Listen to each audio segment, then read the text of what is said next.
Let's bust out an old school drill, the three-man weave with a couple veterans, Jalen Rose and Jay Williams. There you go. Follow me. All right, Jalen, you're going to go first. Biggest statement game by a team. Biggest statement game by a team,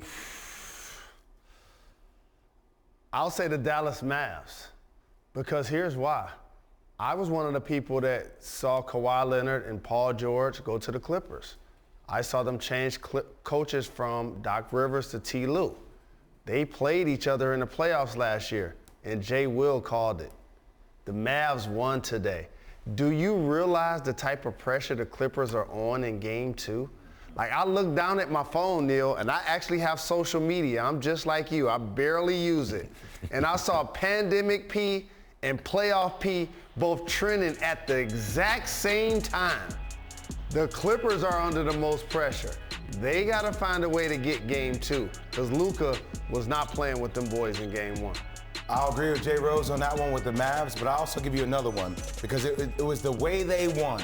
And there's always a lot of questions about, hey, this guy was a back-to-back MVP and Giannis, one of the most dominant players we've seen. But we found out today who the closer is on the Milwaukee Bucks, who's hit the most clutch moment shots for the Bucks, and that is Chris Middleton. And look, with the additions of Drew Holiday, Bobby Portis, PJ Tucker, this team is ready. And that was a big-time win against a team that literally took their soul last year in the first round of the playoffs. All right, Jalen, give me the player who better tighten his laces in a hurry. Jimmy Butler. The Miami Heat won the East last year, and he led the team in points, rebounds, assists, steals, and blocks. He struggled today, so did Bam Adebayo. And the Milwaukee Bucks, as Jay just mentioned, are looking for revenge as Middleton hit a game-winning shot, as they added Drew Holiday. So I'm looking at a guy like Jimmy Butler to come back and respond in Game 2. Jay. Neil, it's Boston. I understand it's a huge feat to beat the Brooklyn Nets, considering they have James Harden, Kyrie Irving, and Kevin Durant. But Kemba Walker can't go 5 for 16. He can't be getting swept, dog. That's a point for every shot he takes. He had 15 points. Jason Tatum is doing his work. Kemba Walker needs to do his work. Where do you guys stand on the Giannis free throw thing? Does that ref have to swallow the whistle, or is Giannis got to pick up his game? Giannis knows the rules, but I understand the fact that we've only seen this happen to a few players in the history of the NBA, especially MVP caliber players. They get called for a delay at the free throw line. Here's my advice to Giannis. Go faster. That's the rule.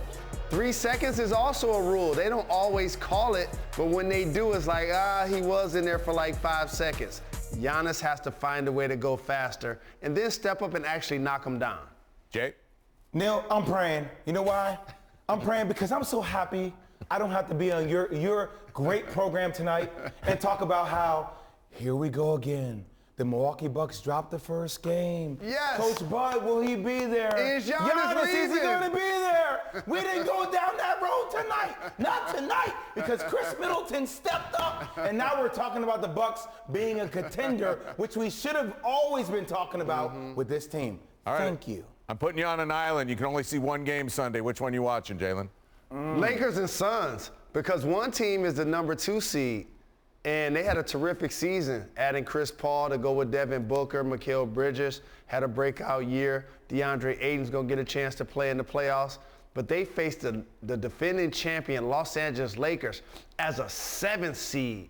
Usually when you are a 2 seed and you lose to a 7 seed, it's a disappointment. It's a disgrace. But when they have LeBron James and Anthony Davis, we can understand if the Phoenix Suns lose in the first round. So I'm torn, Neil, on this one. Hawks, Knicks, great series. Probably going to go to 7. I got a different one for you, though. You might be sleeping on it because of the way Ja Morant played against Stephen Curry, and you think that's the end of the road for the Memphis Grizzlies, though. But I'm on my Grizz tonight. So I'm going to tell you this right now. Donovan Mitchell is coming back for his first game. How he feels out that rhythm is going to be a big-time question for a team that defensively lives in the mud. That's what the Memphis Grizzlies are. They are ready for this experience. I'm not saying they're going to win it, but I'm saying the way they're going to compete is going to bring the best out of the Utah Jazz. That's my one to watch. There you go. Jay Williams, Jalen Rose. They play every minute of every game. all day. So do you, my brother. Appreciate the love. Thanks for watching ESPN on YouTube. For live streaming sports and premium content, subscribe to ESPN+.